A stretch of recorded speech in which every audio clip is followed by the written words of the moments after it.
بسم الله الرحمن الرحيم ولقد يسرنا القرآن للذكر فهل من مدكر۔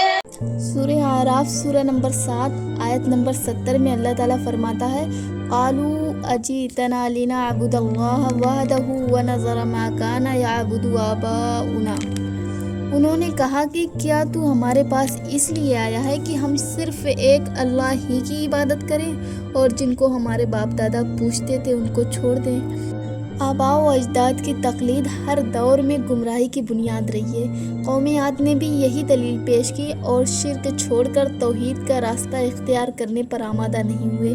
بدقسمتی سے مسلمانوں میں بھی اپنے بڑوں کی تقلید کی یہ بیماری عام ہو چکی ہے۔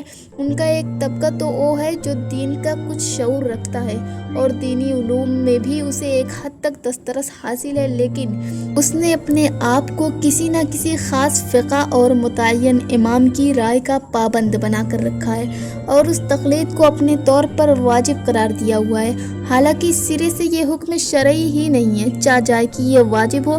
اس تقلید نے ان مقلدین کو کئی سنتوں پر عمل کرنے سے روک رکھا ہے، کیونکہ یہ سنتیں ان کی فقہ میں درج نہیں ہیں یا ان کے امام کو ان کا پتہ نہیں چلا، جس کی بنا پر ان کی کتب میں وہ ہے ہی نہیں۔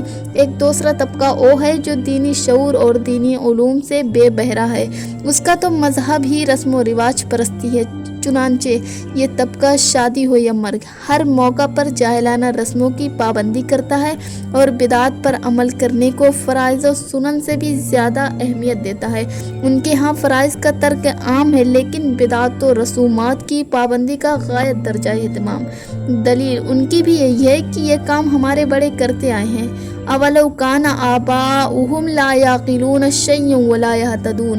اگرچہ ان کے باپ دادے کسی چیز کو نہیں سمجھتے تھے، نہ وہ ہدایت پر ہی تھے۔ ہداہم اللہ تعالی فاتنا بما تعدنا ان کنت من الصادقین۔ اگر تو سچا ہے تو جس عذاب کی ہمیں دھمکی دیتا ہے وہ لے آ۔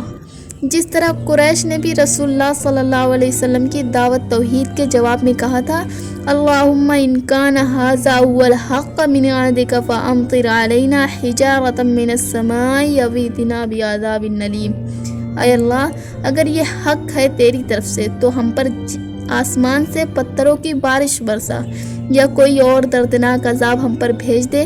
یعنی شرک کرتے کرتے مشرک کی مت بھی ماری جاتی ہے، حالانکہ عقل مندی کا تقاضا یہ تھا کہ یہ کہا جاتا اے اللہ، اگر یہ سچ ہے اور تیری ہی طرف سے ہے تو ہمیں اسے قبول کرنے کی توفیق عطا فرما۔